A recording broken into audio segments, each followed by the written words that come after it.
Армейская команда и беспрекословность в его исполнении – прерогатива людей воинских профессий, категории, привыкших к исполнению служебных требований по стойке смирно. Гвардия государственных служащих – это категория другая. 27 июня, чуть более 2 месяцев назад, президент в социальных сетях сообщил о масштабной проверке государственных служащих по масштабам страны. Проверки коснутся использования средств казны в отношении строительства и ремонта дорог, решения накопившихся в разных сферах хозяйственной деятельности проблем. В этом плане создатели программы «Специальный репортаж» тоже решили поработать в указанной плоскости. Итак, что беспокоит государственных чиновников и где можно узреть плоды их деятельности? Конечно же, это деятельность в первую очередь муниципальных территориальных управлений, занявших кабинеты бывших органов местных самоуправлений, территории которых оказались в юрисдикции столицы. Каким документом регулируется работа МТУ? Находим. Типовое положение об этом органе, узаконенное постановлением Бишкекского горкеңеша 2011 года. Учредителем муниципального территориального управления является мэрия города Бишкек, гласит этот документ. Контроль и координацию осуществляют районные администрации. В этом документе определены и задача, и функции решения вопросов местного значения. Они расписаны, а вот мера ответственности за исполнением как-то размыта. Это как в кыргызской пословице: если много пастухов, то животные могут погибнуть от голода, предупреждает народная мудрость. Не поспоришь, тем более с увеличением границ административных районов столицы увеличилась и численность МТУ. По этому фактору даже в горкеңеше депутаты совсем недавно подняли вопрос усиления полномочий МТУ. В рамках последних обсуждений в каждом МТУ были добавлены по 2 штатные единицы, которые должны эффективно контролировать благоустройство, санитарное состояние, озеленение своих территорий. Количество айлюк-мту по республике сократилось почти в 2 раза. Значительное сокращение показывает Чуйская область. Вместо 105 айлюк-мту осталось 49. Это свидетельствует о масштабной консолидации сельских администраций с целью повышения эффективности управления, оптимизации бюджетных расходов. Как существуют те или иные округа, влившиеся в городской конгломерат? Как распределяется бюджет на их развитие? Об этом поговорим на примере бывшего Маевского аильного округа Аламедунского района. На государственном уровне поставлен глобальный вопрос: как будет развиваться Кыргызстан в ближайшие годы не только на уровне страны, но и в каждом районе, городе, селе. В этом направлении разработана государственная программа комплексного социально-экономического развития регионов на 2025-2030 годы. В основе этой программы лежит идея справедливого роста на развитие. Правительство намерено не просто направлять деньги в регионы, а выстроить системную работу с четким планом, анализом данных и участием граждан.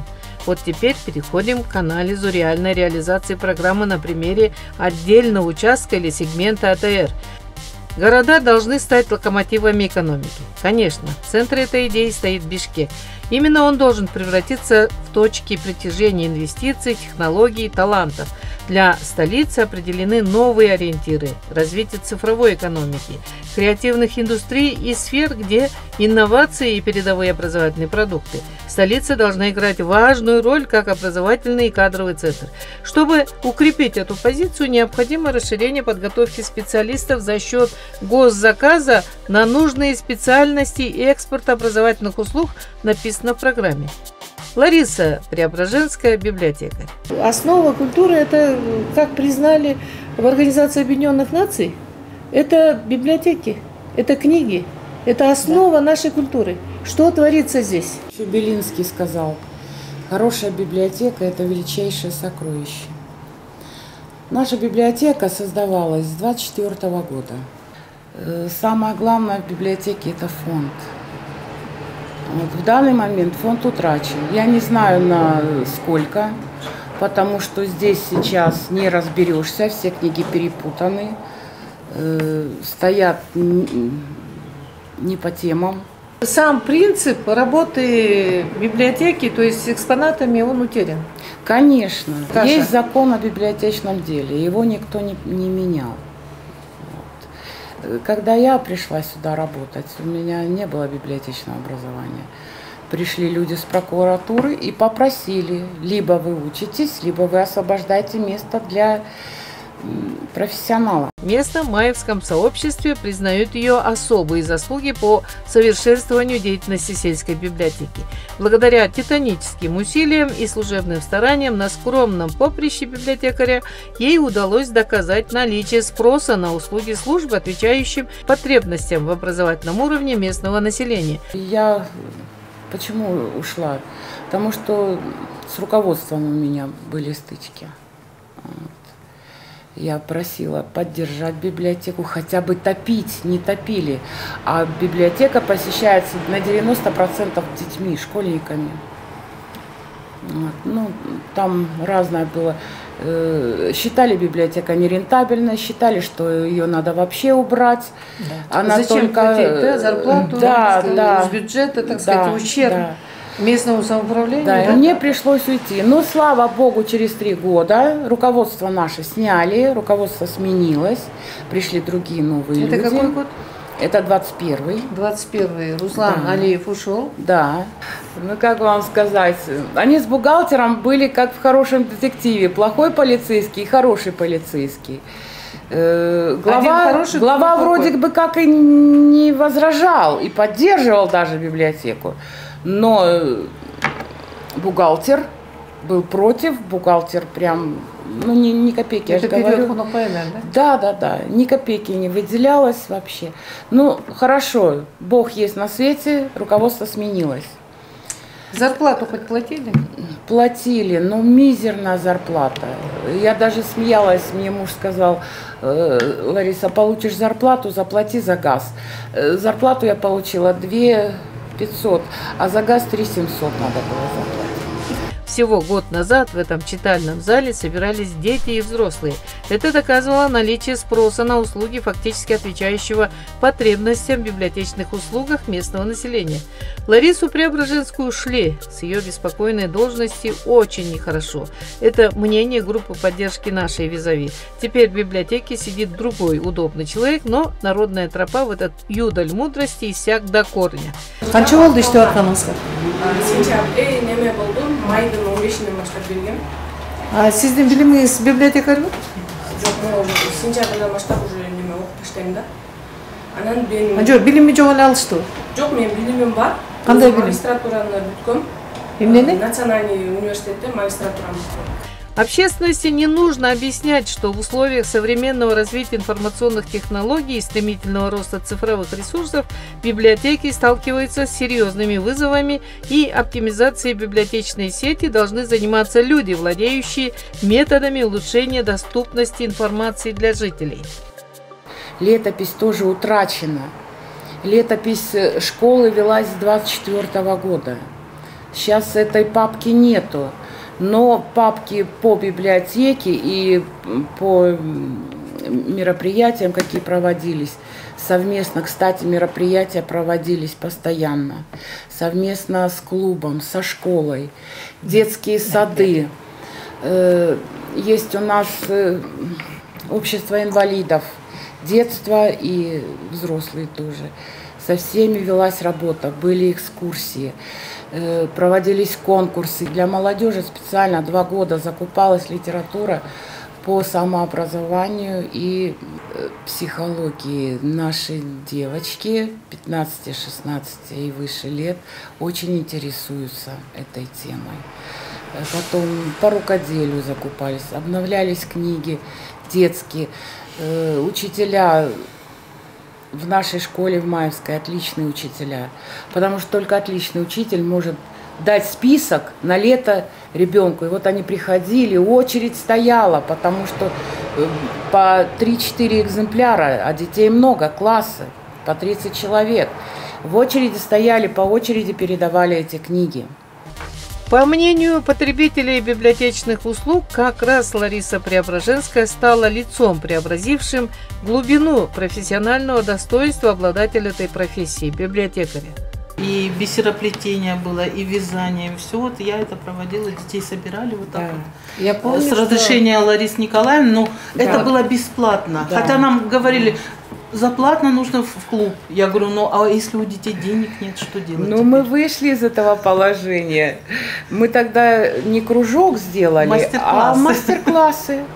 Также собирали, да? Дети собирались, и мастер показывал, объяснял вот эти вот книги новые по рукоделию. Ну, в основном это было бисероплетение. Да. Потом, что еще? Вязание, бисероплетение, потом оригами, вот это все, вот это вот.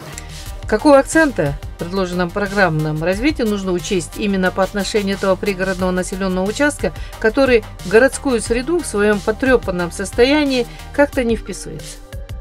У нас кладбище, вода и еще что. Ну, то, что поля продавались, это совсем другое это еще.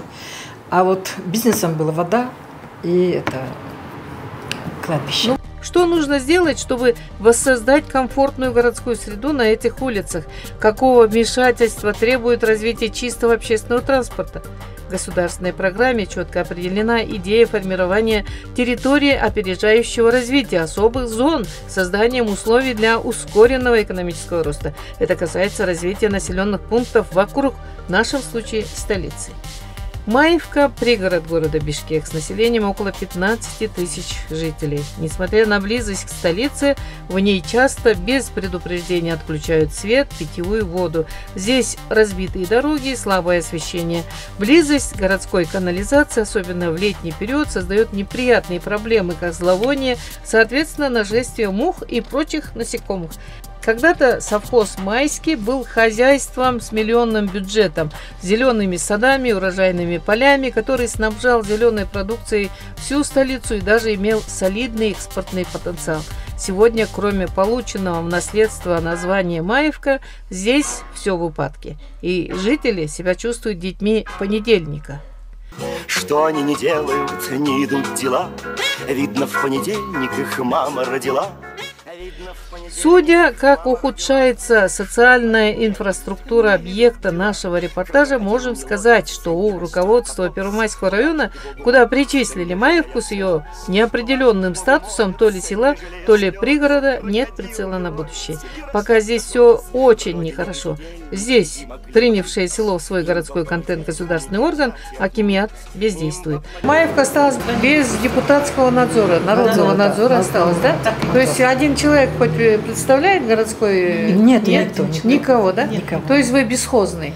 Ваши проблемы никого не волнуют. Поэтому некому идти. Народ изливает свои проблемы себе же на страницах в социальных сетях. Никто из служб, в том числе МТУ, не знакомится с проблемами жителей. Плохо подается питьевая вода. Грязные, без тротуаров дороги. По ним дети ходят в школу. Стаи собак – тоже угроза безопасности людей. Внук ходит в школу, вожу в школу. Дорога ужасная. Тут скотский рынок. Уже столько лет судимся. И вот эту дорогу, в школу идти, тут, когда дожди начнется, тут лужа. Тут никак нельзя обойти. Каждый из нас, детство и юность которых пришлись в канувшую историю прошлой политической под грифом СССР формации, где с молоком матери впитывалась любовь к родине и самоотверженное стремление к служению Отечеству, помнит крылатую фразу «За державу обидно».